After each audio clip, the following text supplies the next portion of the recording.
Hello, everyone, and welcome to our Game of Thrones recap where, I completely forgot my intro.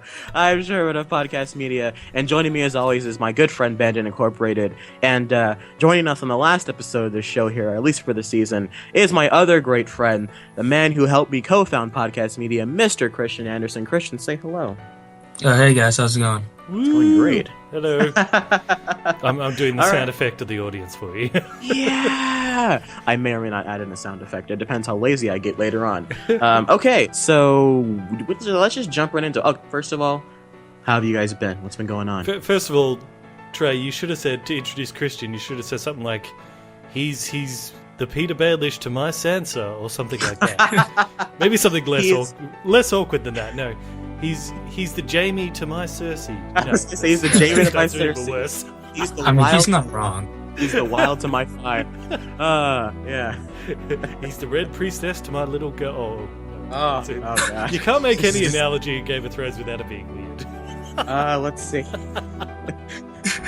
He's the Tyrion to my Dany, but then I'm a chick. Whatever, I have dragons. Yeah, so how have you been, Bando? What's been going on? I've been good, yeah. I don't really have much else to say. Good. Well, you're not in Britain, so you don't have to worry about it. How have you been? How have you been, Christian? What's been going on? A lot of it's been with you, so you kind of know what's going on. Exactly. Well, because you haven't been on a podcast on this channel, Podcast Media, since before I started doing podcasts. July? Last June? Last June, when we did our Pixar show. That's over, Jesus Christ, that was a long time ago. Okay, and yeah, well then let's just jump right into it here. We have a lot to talk about. I guess first let's give our overall thoughts about the episode. What do we think? What did we enjoy? Maybe what we did not enjoy. Someone knocking on my... No, that's the washer. Sorry. Okay, Bandit, why don't you go first? Well, I think, just... First off, overall thoughts. Great that Dany is finally on her way to Westeros. They really did kind of slap it together very quickly in that last episode to put all the pieces in place for her to get there. Kind of weird that she's still does not know how to actually rule. And, it's a couple episodes ago you mentioned, Trey, that you're just sick of seeing Dany win all the time, effortlessly. And I was thinking about it and I was like, the only reason she's done anything is because of those dragons. Yes. The whole reason she stuck around in Slaver's Bay, Dragon's Bay, as it's now known, was to learn to rule, and she didn't. She basically ruined everything. Tyrion showed up, she went to the desert, came back, he's like, yep, job done, I'm going to Westeros. You suck, Dany. You really do. I hope that when she meets Jon Snow, he could just give her a real talking to where he's like, look at you. You don't even know how to rule. I had to fight for everything. I died. I was stabbed in the heart, and now I'm back. What have you done? Oh, you walked through fire. Woo! Big deal. Fire brought me back. Yeah. Maybe that cuts it in whatever that desert place you were at is called, but not here. This is Westeros. This is Westeros. Anyway, this is that's the enough of my North. thoughts. What did you think? What do you think, Christian? What do you think? I thought this episode was a very epic setup, so to speak. Mm-hmm. Now we have Dany finally going to Westeros. Now we have winter finally here and things like that. Took 6 seasons, but whatever. If episode 8 is called, if Bandit, you call it episode 8 anticlimax, we should call this one tying up all the loose ends. Because by the time this whole season's done and this episode's over, everyone is set on their course for season 7, and it's set up to be looking pretty sweet. You've got Cersei on the throne. You've got Dany. I called it, by the way. I said the last shot of the season's going to be Dany on her ships on her way to Westeros, and that's what we got. Tommen's dead. Cersei's on the throne. Dany's sailing off to Westeros. Jon is the king of the North. Everything's. We learn her true parentage finally. We get everything set up and everything's. They don't say it, do they? No. Well, I guess R plus L equals J. To the uninitiated, I guess people still think Rhaegar was the one that... It's Rhaegar, isn't it? Rhaegar Targaryen. Yeah. People are, I guess, to the uninitiated, to those who don't know the actual theories, I guess they still think that Rhaegar, raped Lyanna and Jon's a rape baby. I'm not entirely sure. But I'm pretty sure that's a lie. The full story is that Ned Stark's sister, what's her name? Lyanna. Lyanna, yeah. The full story is Lyanna was supposed to wed Robert Baratheon, but her and Aegon Targaryen kind of ran away together as lovers. But the Starks said that he, in air quotes, kidnapped her.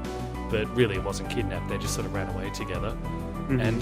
And she got pregnant, the baby was Jon Snow, and she says, Ned, look after him, but don't let anyone know he's a Targaryen, otherwise Robert Baratheon will have to kill him.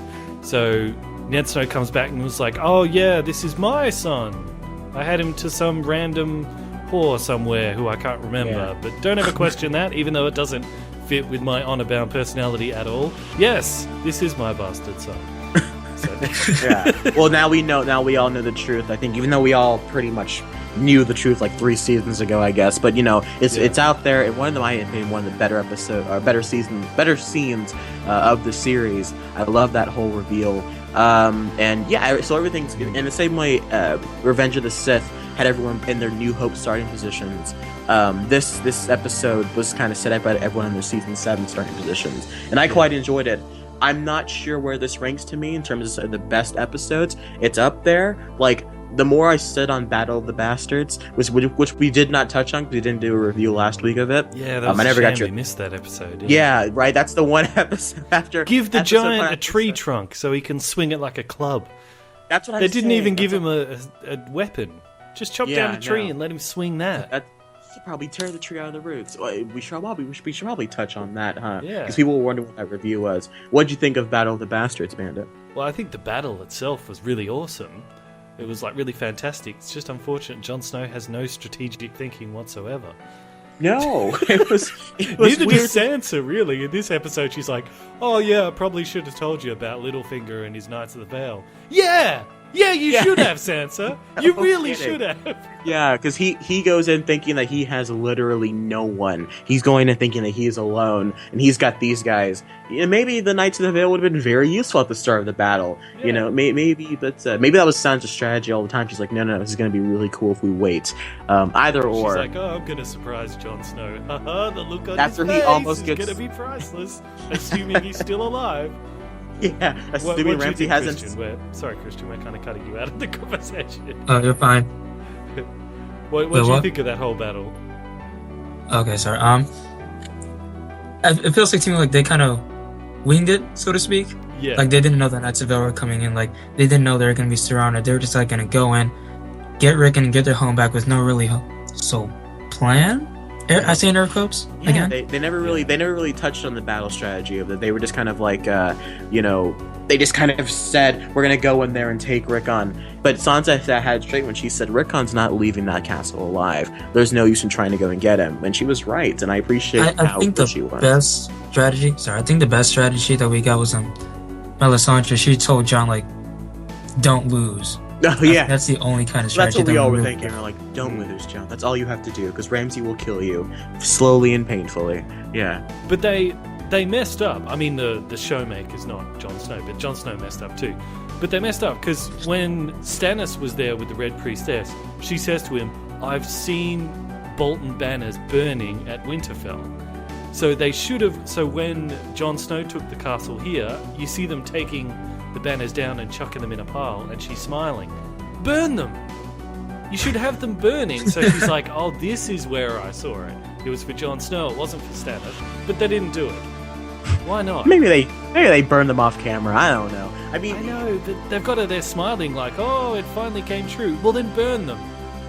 Don't you remember what you did last season? Even I remember that. I mean, they spent a lot of their budget on the dead soldiers everywhere. Yeah, there was the giant 300 style wall of dead people and it was really sad to see Jon almost get trampled. As someone who is an asthmatic, I can tell you that it was very difficult to sit there and watch him get suffocated. I won't lie, I had to pause it because I had to take time to catch my breath because I was getting so uneasy. Yeah, that was so claustrophobic, wasn't it? Yeah, it was awful. I was like, oh, I can't do this. And I legitimately thought, I don't know why I thought this, but I legitimately thought Jon was not going to make it. But I knew the moment rolled my ankle, sorry. The moment Rickon died, I think I knew, oh, so that was Ramsay's final blow. That's when I knew Jon was not going to let Ramsay survive this. Yeah. I'm kind of disappointed of how they killed him. I think I've said this before multiple times. I wanted his death slow and painful. I wanted his death to be 40 minutes of just him being, I don't know, flayed or something. I don't know. Something I think reasonable for Ramsay Bolton. Yeah. Getting him fed to his hounds, I guess, was good enough, I suppose. Or like save him for Theon when Theon comes back, something like that. Yeah. You know, or chop his dick off, and then you starve him, right? You starve him in a cell, and he's like, I'm hungry, Sansa, and then Sansa's like, well, it's right there if you want it, and then bam, that's his food. It's, I mean, I've told you. You're sick, man. Ramsay Bolton is the reason I almost stopped watching the show. I think I've been over this. Once he raped Sansa season 5, I had to take a break. I'm like, I can't do this. I can't do this right now. It really took me aback. You didn't even really care about Sansa in the first place. No, I think it's because like they put her through so much, man. Like it's just when you think, oh, she's good, she's turning good Sansa again. Yeah. Okay. So let's get back to. Oh, one last thing. Go ahead.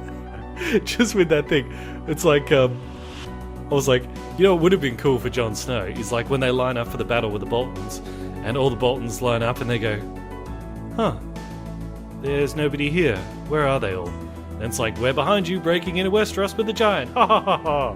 Now we've got Westeros. Like, something like that would have been better. Winterfell. They could. They could just snuck up behind the back of which could you imagine? Because they were all out of the city. And it was They close were enough all out. They're all just out in the front. Could you imagine? It's like, where are they? You just hear like a bunch of crashing in the back, and they've just taken Winterfell by surprise from behind. Oh, that's pretty funny. How cool was it when Jon and Ramsay have the one-on-one fight? I think it symbolizes exactly what kind of people they are. You know, Ramsay, of course, would want to take the advantage, and he would want to cheat, and he would want to stay far away with a long-range weapon. And Jon would have the shield that represents his house. I love that bit so much. You know, I've chosen to reconsider. Yes. Yeah. That's right. Yeah. Okay. Well, you know what? I thought they could have, if they had just taken the time and built some armor for that giant. Now you've essentially got a tank. If they had armored up that giant, that's all they would have needed to do. He could have just walked right through the lines, just swinging the tree branch, just clearing them all out.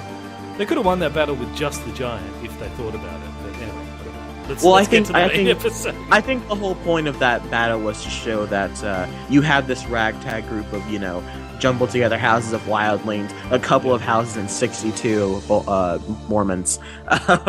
She's great, by the way. Nana Mormon is incredible. She's the best. I think there's this picture going around on Instagram that's like, if she had 3 dragons, the show would have been over 2 seasons ago. Like, she's awesome. She's really I can't wait to see where her character goes. I want to see her fight. Anyways, do you reckon they're saving her for when Captain Friendzone with the Grayscale meets up again? Because they are related, aren't they? They are related. Apparently they're cousins, according to the YouTube comments that are brutally honest. Apparently they're cousins. They might be saving him for that because he's going to go back to Essos looking for Dany, and she's not going to be there. That's going to suck for him. She's going to show up, and Darren Naharis, whatever his name is, he's going to be there, and Jorah's going to be like, where's the queen? And he's like, she didn't tell. Yeah, she sailed to Westeros. It's like, I'm gone for half a season, and you guys have already gone to Westeros. Yeah. Well, talking about moving all over the place, how about the spider? That guy teleports. Oh, yeah. He can teleport all across the map. Yeah, apparently he just crossed the narrow sea, or wherever the sea is called. Did he just crossed the ocean. There? How did he get there so fast to get back again? I guess they just did a time jump, and he was able to get there in 2 weeks back and forth. Like, he left... Was it last episode that he left, or the episode before that? And he left like episode 8 and went to Westeros apparently to get the Martells and Tyrells, and then he came back to Marine just in time to make that boat. I like to imagine that they were sitting on the pier, and Varys would just show him. It's like, wait for me, and then like the ships would take it off. And well, it just goes to show how inefficient Dany is. He went to Westeros and back in like 1 episode. And it's taken her like 6 seasons just to get from one place to another. 6 seasons to get in that bloody water. Why? Why did it take so long? You know what? It's fine. It's finally here. All right. It's once again, it's Starks versus Lannisters once again. Winter has come. Dany's on the ocean. The Lannisters are in big trouble, aren't they now? The Freys that are supporting them are gone. The Boltons that are supporting them are gone. Cersei even blew up her uncle in that sept. They've got nothing. They've got no. The Lannisters themselves are pretty much gone. Yeah. I'd say Daenerys and the Starks are going to meet in King's Landing. They'll come up from the south. probably with the sand snakes as well. He'll come down from the north, they'll meet each other and go, oh, you got dragons, let's go fight the White Walkers. Something. It's gonna be just like that. It's like, you suck at leading, but you have dragons. Let's go to the north and fight some White Walkers. We're gonna be fighting White Walkers like all the time now. Okay, so I guess let's touch on certain aspects here on the show. Let's start with the really sweet opening, like the Godfather-esque opening with Cersei and the wildfire. What'd you think about that, Bandit? I think it kind of felt like something I would normally have at the end of the episode. So it felt a little bit weird to see it at the beginning, but I loved it. And I gotta say, it's incredibly creepy, that Dr. Frankenstein guy with all his knife-wielding kids. That's really disturbing to me. Well, essentially, that's what Varys had, right? That's apparently like when Varys used to say his little birds. Apparently, he was talking about beggar children that could just freely sneak around the castle, because that's a thing, I guess. Yeah, nobody notices the kids. They're just like, what are they doing here? Get out of here, or whatever. Yeah, but they hear everything apparently, and that was very creepy though. But he sort of turned them into these little psychos with daggers. Yeah, when they killed the Grand Maester, that was very unsettling though to watch, because they started stabbing him in the gut, then they started stabbing him in the face like over and over again. Like, I don't know why they had the intention of just I feel like one stab and he'd be fine. I don't know why. They really messed him up. Then again, it's Game of Thrones. What do you anything else, Bandit, about that scene in general? No, I just really kind of liked it, and it was. Especially like Cersei getting her own back at the Shame Lady. Oh, that was... Now, I was talking to Christian about this earlier. Oh my gosh! I don't think this. And my implication when I saw this is that because we've known Gregor Clegane to not be a very nice man, he has in fact been known to be a very violent rapist. Yeah. Is that what you think was happening to the Shame woman? Because that's what I thought. That's what I got the impression of. It didn't occur to me that he was raping her. I don't know why my mind went there, but that's the first thing I thought. I was like, so he raped her. I thought I figured he was there to torture her, but I didn't think he had started yet. I thought she was just freaking out at his gross zombie face, which they didn't show us. Couldn't they get that bodybuilder guy back to just put on some makeup and do the face again? I think they got the makeup on him, but he was like, this itches. I don't know. Maybe he pulled a Jennifer Lawrence. It's like, my contract says you get 30 seconds to be in makeup and that's it. Yeah, but apparently Christian thought he was like breaking her toes or something, or breaking her foot or whatever. Something violent like that. I mean, I don't think the undead would like have the kind of violent sexual desire. Yeah, I don't think he would have the sexual desire anymore. But like, but they did mention about the mountain earlier, like in that scene where I'm going to eat every chicken in this room, where the guy's talking to Hound and he says, "Oh yeah, we've been working with your brother, but torture." He goes, he's like, so much torture, you get tired of it after a while. So he's right that Cersei's right. The mountains really, he's into that. So maybe he's retained that desire. Yeah. I can see that. I don't know. That's just where my mind went, and I was trying to settle that debate with you. Apparently, you're on Christian's side, so that's settled. Was anyone else? Because the whole event with Cersei happened so rapidly and so quickly, even though it was kind of a slow build at first. When it was all over, I don't think people realized how many people actually were wiped out, that died by this whole event. I watched it a second time, and I was like, oh yeah, Marjorie's dead now. That's what I said. Like, I hate that. I'm like, why'd they kill Marjorie? I was so mad. I'm like, she's my favorite character in King's Landing. And Marjorie's dad and her brother. Yeah, they're all. Cersei even blew up her uncle in that. Yeah, Tywin's brother. He was there. A High Sparrow. Yeah. They really should have shown. They really should have shown her going more crazy over the last couple of episodes, because in the books apparently she's slowly becoming more and more unhinged, leading up to that. They didn't really show this.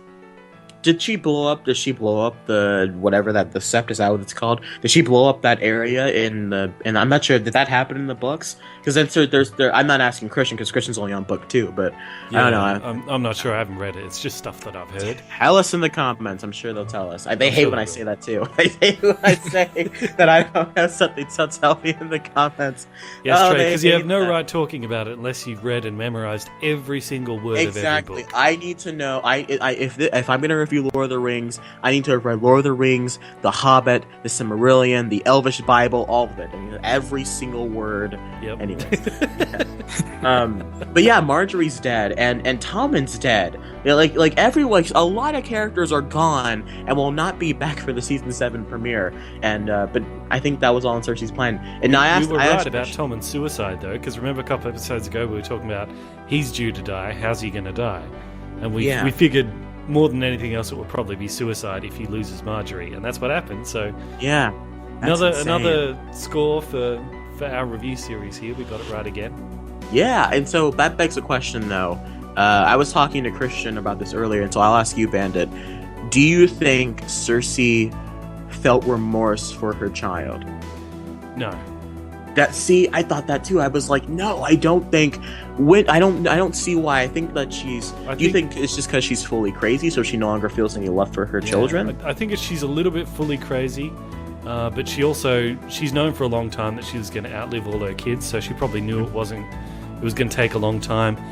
Then on top of that, she's just so happy to get her revenge, and she's even more happy to get her revenge on that shame chick. And most importantly, she's sitting on the Iron Throne. And I think that other stuff is just crowding out her grief. So I think her grief's in there. It's just way down on the list. Yeah, collateral damage, if you will. She was just like, oh, well, I lost my son, but I got that chair. Now, what were you saying, Christian? Oh, sorry. I think, how she also didn't feel a lot of remorse because she thought him as a traitor. Because remember, she was like, burn him, have his ashes spread over the Septa Baylor with all the other people who were traitors to the Sparrow or whatever. Oh, yeah. That's a good thought to think that... Didn't she say... Didn't she say he should be buried with, his brother and his sister and his grandfather? And yeah, she did. She said to bury. She said to burn him and bury his ashes with the others. Now, does that mean the ashes of the people that all burned in the wildfire, or does that mean bury them with the remains of her family? I don't know. Either way, I feel like she's now fully disconnected from the Lannister family. Yeah. I don't know if she cares about anyone else but herself, which is why, like, when Jaime walks in during the coronation and she's sitting on the Iron Throne and she looks over at Jaime, I don't see love there anymore. Yeah. You know what I'm saying? I don't see any connection there. You know what that means, though? Now we can get some Jaime and Brienne. It can finally happen. We think about it, that's all she has ever wanted is total power like that.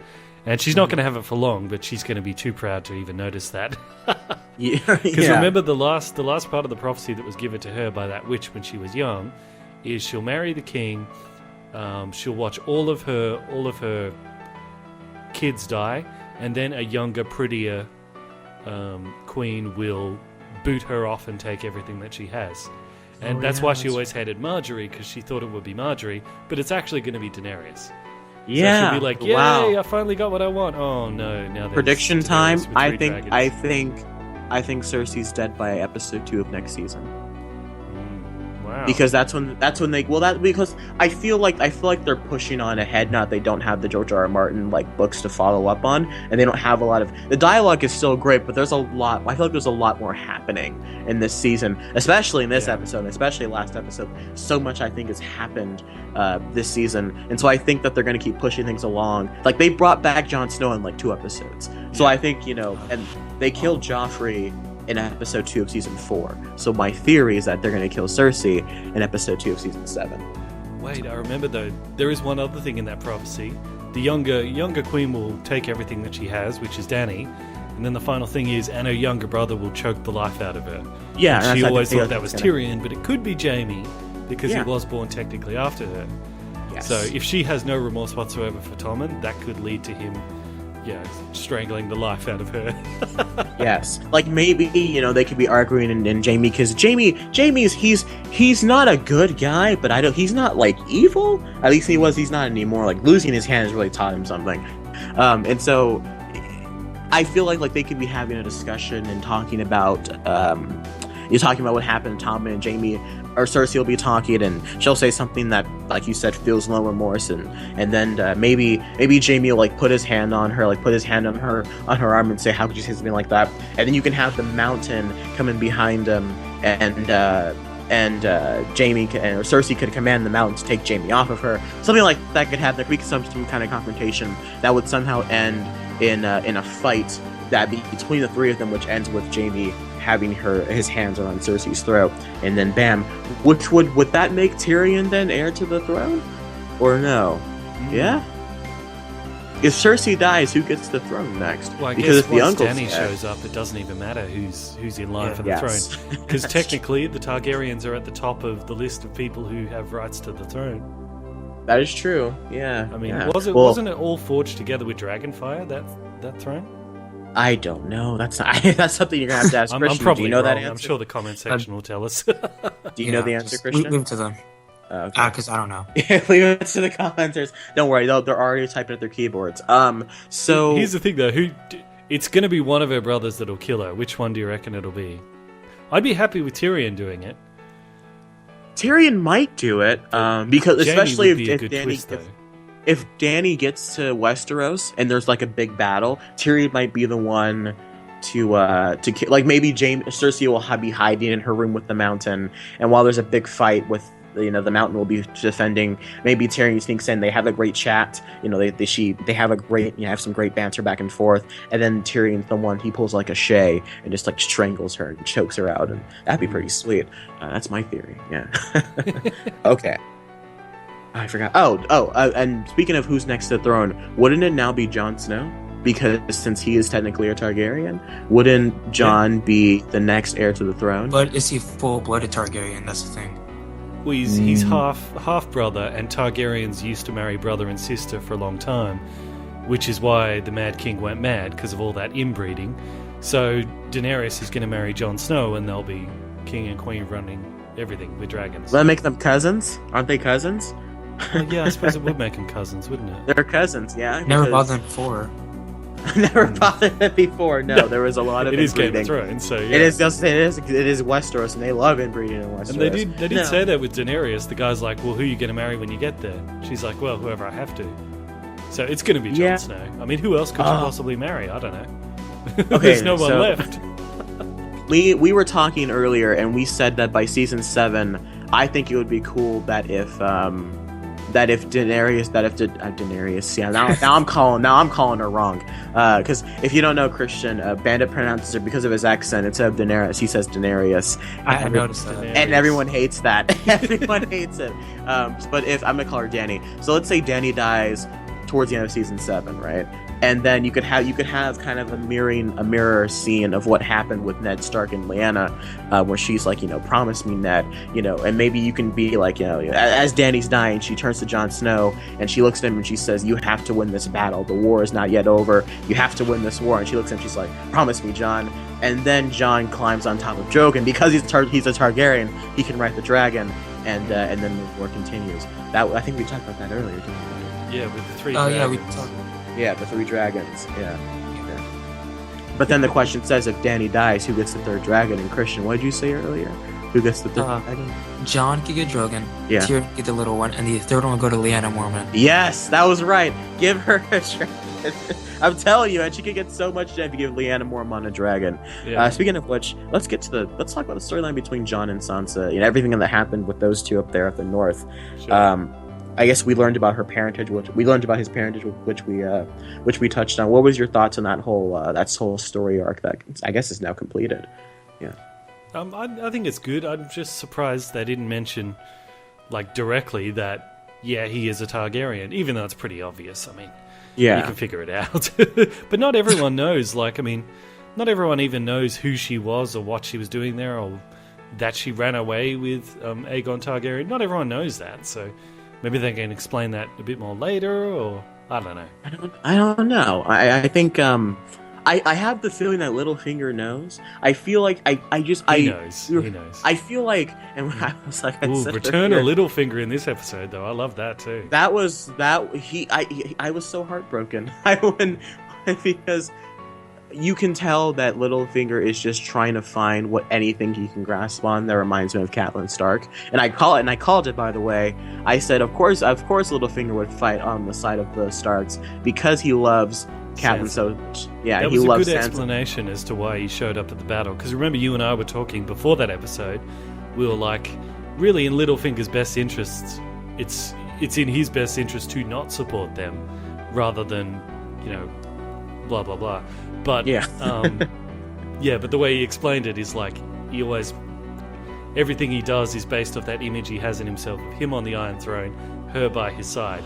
But hey, now I suppose if Dany isn't going to marry Jon Snow, she can marry Littlefinger. He'd be up for that. Why in God's name would Daenerys Targaryen marry Peter Baelish? I feel like she would. Vale, obviously.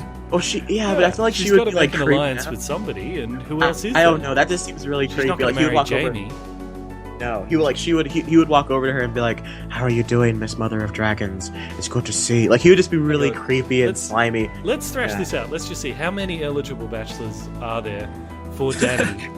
The Westeros. Bachelorette of Westeros. Yeah, okay, so there's Joffrey, not Joffrey, what am I talking about? Jamie. Bandit's not good with names, Christian. Yeah, it's okay. It's alright. Yeah. Yeah. Okay, so there's Jamie, there's Jon Snow. She could marry Littlefinger if she wanted. She's not going to marry the Iron Islands dude, Euron Targaryen. Yeah. I know it's Euron, but we say Euron because it's funny. Euron. Uncle Douchebag. Yeah. So it's really only those three. I can't think of any others, can you? No. I mean, she could always get together with Yara. That's my theory. I'd like that to happen. I think we didn't get to talk about that there was this thing going around last week that Yara and Yara which is Theon's sister, if you guys are lost. Yeah, Yara and Dany had a kind of bit of a flirtatious thing going on, which I'm completely fine with, and I'm totally down with them becoming a power couple. I was totally expecting like that guy, like her sort of boy toy, to walk in, and you see like Yara walking out of the bedroom or something like that. I was totally expecting that. That'd be great. And he's just like, wow, okay. It's like, are you gonna? I'm gone for 5 minutes. I got her.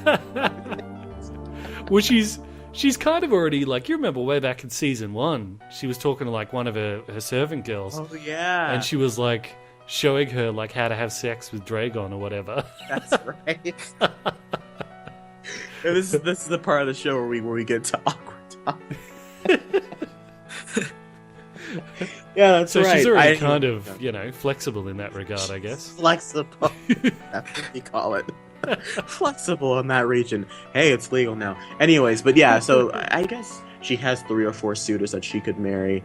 I think marriage at this point is the farthest thing from her mind. I think excuse me. I think the first thing she wants to do is conquer, obviously. And with those dragons, I don't see why she can't. I'm so sick of everyone telling her how special she is.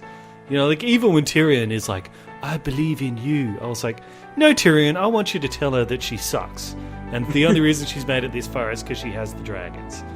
But, I think Cersei will be the one to do that. Cersei will definitely lay into her because Cersei's never the one that's gonna BS somebody. I think what did she said to Marjorie in season 4? She's like, "Call me sister again. I'll have your throat cut in your sleep," or something like that.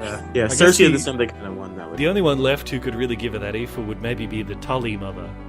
Who's making a deal with the Dawn. Oh, grandma. She'd be the only one who could talk to her and go, "Oh, shut up, dear." So you have 3 dragons. Watch. Send your dragons away and see how you can win this war. Yeah. Speaking of that Tyrion and Dany scene, that scene made me incredibly uncomfortable. I don't know why. It just felt weird for a long time. I don't know why. It just felt like maybe there was their intention, but I felt like there was no actual connection there. Like, I can sense just like this warmth and emotion is spewing from Tyrion, and then Dany was just there not collecting any of it. She just had like this blank, smiling expression. Yeah. It was just her going, "Oh yes, you're telling me how wonderful I am."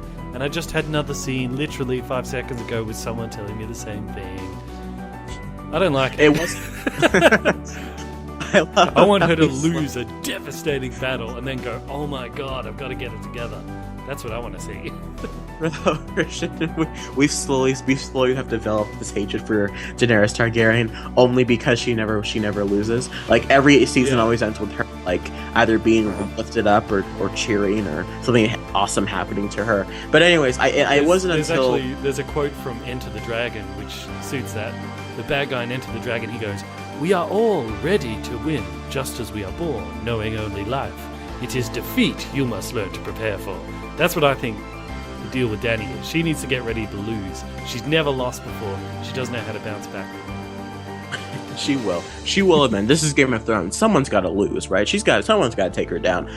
It wasn't until that Dany pulled out the fashioned Hand of the Queen pin that I really liked that bit of the scene. She's like, Tyrion Lannister, I now make you Hand of the Queen, which I guess in theory he was already Hand of the Queen, but it was a nice kind of declaration. He has the official title now. He's got the pendant. He is officially going to be by her side in this entire thing, which I guess he already was. But it was just a nice another touch. I would have liked it if instead of a hand, she made it kind of a dragon or something. Yeah, or like with a a dragon style around the circle or something. Mm-hmm. Yeah. Mm-hmm. Were you gonna say something, Christian? Oh, I just said, that'd be pretty cool. I'd like the dragon heads, like, on the circle. Mm-hmm. Yeah, like little dragon heads surrounding the thing. Oh, see, we should write the show. Like, what is Lord Varys' game, the spider? What is he trying to do, do you reckon? He wants to get Dany on the throne. I think he said that to Tyrion at the start of last season. The start of season 5, he's like, there's a girl in Essos with 3 dragons, and she is our best shot of uniting the peace and the 7 kingdoms and the wars to come, or something like that. But why is he bothering with the people of Dawn? You don't need them. I guess he's shooting for. He's trying to make alliances because I think he did say that. He did say, we need friends in Westeros. And I guess at this point, technically they are part of Westeros' territory, aren't they? Mm-hmm. Yeah. So if he gets them on board, he's already got sort of one house, so to speak, on board. Yeah. And now he's got the Tyrells as well, which I'm not sure how powerful that house is still, but I guess they still have an army, I suppose. They still have that sassy grandma. Yeah, they still have the sassy grandma. Yeah, grandma. That's Tyrells, isn't it? I said Tully before, but yeah, whatever. I'm terrible with names. No, don't worry about it. I didn't pick up on it. So now Dany, she's gonna land in Westeros, having the Dornish and the Tully, the Tyrells. There we are. There are a lot of different houses. We haven't even gotten to Sam yet. Okay, let's see. I think that's the Tyrion and Dany stuff. Do you want to jump over to Walder Frey in a really cool scene? 2 really awesome scenes with Walder Frey. Yes, that was very creepy, wasn't it? Like, even when it started, I actually thought, is this a dream sequence or something? It just had this weird vibe about it. Game of Thrones doesn't seem like the kind of show that has the guy go, like have like the freak out wake up when they wake up out of their dream and they all go, Bran. Yeah, they don't seem like the kind of guys do that. If they do have dreams, it's usually when Bran has freak out dreams, yeah. Well, Bran has pretty, but then those are usually ending people holding doors and babies being born, so. Shut But I do think that scene did have a creepy feel to it. Yeah. I legitimately thought that girl was sent by the Lannisters to be taken out to take out Walder Frey. I thought Jaime Lannister sent that girl in to kill Walder Frey. I don't know why. I certainly didn't expect it to be Arya because she did not grab a mask. She did not grab a face from the Hall of Faces. Where the hell did she get that from? Well, we didn't see her grab a mask. I would like to imagine that she grabbed one off screen. I'm pretty sure Jaqen let her grab a mask or 2 on her way out, or she. They spent all their budget on those dragons, so yeah, they did spend all that budget. They had to cut some scenes, instead of maybe wasting some time with Sam in the library. Maybe show that scene. Of Arya getting a mask, but that's neither here nor there. I thought it was a great moment, though. I really liked the conversation. Yeah. It was I really loved the conversation between Jaime and Filch. I'm just going to call him Filch from Harry Potter. That's a Harry Potter reference. Yeah. I love the conversation between Jaime and Filch because it really shows how weak a lot of these houses really are, and just how useless the Freys have been in this whole ordeal. He really nails it on the head. Yeah. That shows, like Jaime, like you mentioned before, he's not a good guy. He's a little bit bad. It's like he's as bad as you need to be in Game of Thrones. You have to be a little bit bad, otherwise you end up getting Jon Snowed. Yes. Yes. Yeah, and with the luck, if you're lucky, you get brought back, you know, but you just... You have to be willing to carve a few people up and stick them in pies. Segue back to the main topic. Yeah. So she actually chopped those guys up and cooked them in pies. That's pretty I don't gnarly. think she carved up all of them. I think maybe she cut off like a piece of their leg or something. They like pulled like a Walking Dead or something and chopped off the She leg. wouldn't have had time to chop them all up. Yeah, yeah. It was good though. So did you get the impression that the guy had already eaten most of the pie, so he'd already eaten his sons, basically, by the time she told him what was in it? Or it looks it like just he was on that last slice that she put down that he never actually ate? It looks like it looked like he was on like his second or third slice of pie. Yeah. By the time she came in, so I would imagine he's got some of his sons in his belly. Ugh, that's the worst, man. You have to have him eat it, otherwise that's kind of just, it's kind of toothless, that scene. Yeah, but man, that is rough. Unintended. That's Game of Thrones. That's like. Have you seen the movie The Help, Bandit? No. It's this movie from 2011. Chris, you may have heard this. I call it a black movie, but that's just because it's about black people and for black people. But it's okay. And there's a scene in the movie The Help. That's you guys. Maybe. And there's a scene in the movie where, because it's about maids in like the 1950s or something, and there's a scene where this maid bakes her I don't want to say master, her boss a pie, and in the pie she puts in she cooks her poo into the pie, and so that scene reminded me very much of that scene from The Help. I'm like, oh, that sucks. I'm like, because he had like 3 slices. Yeah. Anyway, that's why no matter how upset you are with the service of a restaurant, you're never rude to the waiter. Never. No. Because you don't know what's going to be in that food. Yeah. Someone could sneeze on it, cough on it, spit in your eggs. No, never. Do a Fight Club Tyler Durden, cream of mustard soup. You don't want to know what's in it. No. That's disgusting. That's awful. Speaking of awful, anyone enjoy the Sam at the Library bit? No. Anybody? No? I did. Why? Yeah, Why? why? Well, I guess it's just more like a personal preference. Like, I like books, and to see all those books, and also from the nerd. No, I'm kidding. Well, it was good to every see single Sam again. Yeah. Game of Thrones theme. You know how they like to have those circular thingies, and around us a stag and a lion going, or a stag and a wolf going against a lion, things like that. Yes. Yeah, you guys saw those iron thingies in there too. I was like, oh hey, that's pretty close from the theme song or whatever. Oh, I didn't see those. I'd have to go back and look at the scene. I'll be honest with you, I was falling asleep right at that bit. The whole scene to me felt very awkward in all the wrong ways. Like usually when Sam's way awkward, too long. that's what I'm saying. Like when Sam is awkward, it's usually more endearing of oh, he's just trying to get by in the world. This one felt more like he was annoying than endearing, you know what I'm saying? I'm like, yeah, let's just, I don't know, maybe it's because so many good things were happening in this episode by that point that I'm just like, why is this here? Why is this happening? It's nice to see Sam, Gilly, and baby Sam again, but I feel like there could have been a better way to do that, I guess. But then again, all his stuff of him being a maester, that better lead to something important. He better discover the way to make Valyrian steel to kill the White Walkers or something. Make some dragon glass, yeah. Otherwise, I sense another Arya story coming around where he's stuck in the library for 2 seasons. Yeah, only to have him like the mean librarian, have him die off screen. Yeah, that's where this is gonna go. Mm-hmm. I was gonna. That's right. Just to jump back to Arya briefly. Mm-hmm. You remember? So she's crossed a name off her list. What were some of the other names she had on? She had the Hound, but she's okay with it now. What was we said it was the Mountain, the Hound, Tywin, Cersei and Tywin, Walder Frey, and Lord Meryn, and Sir Meryn, who she killed. And I think so. It's just the Hound and the Mountain and Cersei left. That's who's left on her list. I think I might be missing a name or two. No. I think it was because Jaime wasn't involved. Because he wasn't there when Ned Stark got decapitated, was he? And he wasn't at the Red Wedding. He wasn't at the Red Wedding either, Yeah. Oh, that's right. He was a prisoner throughout all that, yeah. Pretty much throughout the whole thing, yeah. He got back in season 4, didn't he, or something like that? Yeah, no, season 3. And in season 3, yeah. Well, she's not going to kill Cersei because that's got to be one of the other Lannister brothers. She's not going to kill the Hound because she's kind of okay with him now.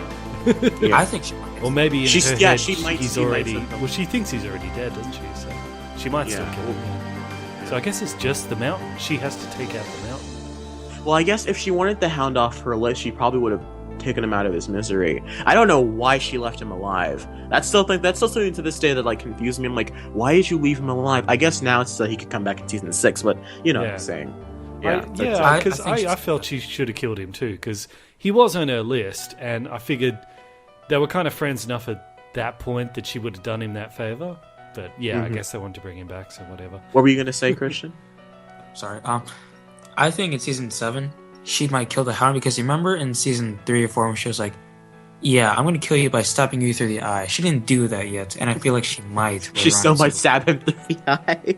Maybe this time it'll be a mercy kill. Maybe this time they're fighting White Walkers, and the Hound gets stabbed or something, and he's dying. He's just like, "Kill me," and she's just like, "Okay," and stabs him through the eye. Just gets a poke through the eyeball.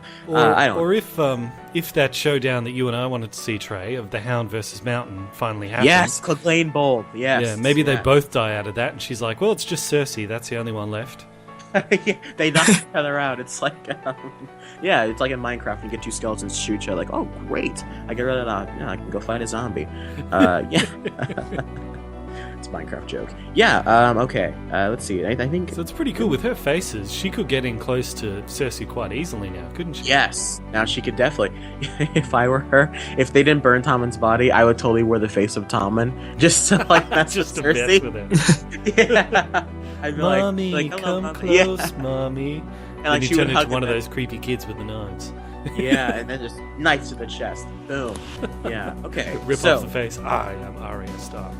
I am the last face you will ever see. How many times do you think she practiced that speech? I think she practiced that like in front of a mirror at least like 30 times because she wouldn't want to mess up. Anyways, predictions. Where is this show? Sorry. No, do you reckon go they ahead, should have Dan. given her a cooler line? Like, maybe something like, I'm Arya Stark and the North remembers, or something like that. It would have been, that would have been a better, but I don't know if they would have used that line more than once, because they used it in the Lyanna Mormont speech, whenever Jon became King of the North. That's pretty sweet. Yeah, it was pretty sweet. So you think they would do that? They would think they would do that line twice? Yeah, that's a good point. Yeah, probably not. Probably not. I don't know. I guess it would just because maybe unless you want to call that the theme of the episode, but then the episode's called The Winds of Winter. Yeah, we didn't get any White Walkers this episode either. We got none of that. Yeah, no. We forgot Bran Stark and Benji and all that. Yeah. Oh yeah. They were just just like, there to well, set here's up the the wall. Tower You can find your way from here. Yeah. Well, they were essentially just there to have be like, oh, time to have another flashback. Time to conclude that Tower of Joy bit. I feel like that's the only reason Bran was in this episode. But Benji did Bran still mention the seems magic pretty in the useless. wall, didn't he? He did say there's magic woven in the wall by the children of the forest. As long as it stands, nobody can cross it. So the White Walkers need to actually destroy the wall before they can. Yeah, they can't just climb over it, I guess. I guess not. How would they do that though? How would they destroy the wall? Because my opinion is that the wall is going to come down. That's definitely going to happen. Yeah. Maybe at the end of season 7. Definitely Probably, sometime. yeah. I don't know. Definitely sometime soon. I don't know. How are they going to tear down the wall?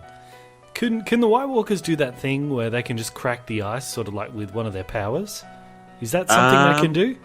I don't know. I think we'll find out since like Winter's now here. Maybe like Winter will like amplify their powers or whatever, so we can see them do like cool stuff we never Avatar did before. and the moon and water benders. I could see something like that. Right. Yeah, where like certain things. I do want to see them like explore the White Walkers a bit more, because apparently they're they're not zombies. They're like just as intelligent as humans, and they do have their own language.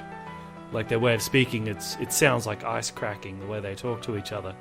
So I'd like to see them expand that, because at the moment they're basically just zombies. So I'd like them to demonstrate that they're not so much, and they do kind of have. We saw a little bit of that, didn't we, when they turned the baby into a White Walker? Yeah, we did. Well, yeah, they did turn. What does that mean? What is that? What does any of that mean? We Well, haven't heard about it ever since like what? No, was it, they just kind of season 2 or 3. Yeah, whatever they did that. It was Sam's baby. It was Sam's baby. It was Sam Jr. wasn't it? That was who the baby was. It wasn't it Gilly's baby, or was it someone else? I'm still convinced that it was Gilly's baby. No one's told me wrong. So who's the baby she has now? that's. Wait a minute. Okay, here, right. Let me try to get my brain wrapped around this. So when the White Walker comes through and turns the baby, and we see the baby's face they see the baby's eyes turn blue and whatever. He goes all frost giant. Yeah. What happens after that? I don't know. Either he turns into just a regular White Walker, or he becomes one of the special ones. You know how there's like the regular White Walkers, but then there's ones that are. I think I'm getting two scenes confused here. Okay, help me try to clear this up here, because I'm thinking of the scene where Sam and Gilly find this little hut north of the wall, and the White Walker attacks, and Sam takes out Dragon Glass. Yeah. Is that not the scene I'm thinking of? Where isn't that when he touches the baby? Isn't that why the baby's or is it just a random baby that he finds? I don't understand. What do you mean? No, I think like, you're confusing like those the one that two he placed on the scenes. pedestal? Am I confusing those two scenes? Those scenes are not together? Okay. Are you thinking of the other scene where one of those White Walkers carries the baby into what looks like sort of a White Walker priesthood, and he touches the baby on the cheek with his finger and his eyes turn blue? That's what I'm thinking of. Yeah. No, that wasn't the same baby. That was one of the babies from that dad who banged all his daughters. Okay, all right. Thank you. See, I'm glad I'm up to speed now. Okay, so that was not incest baby. That was incest baby's incest baby. Okay, I'm good. Yeah, that's right.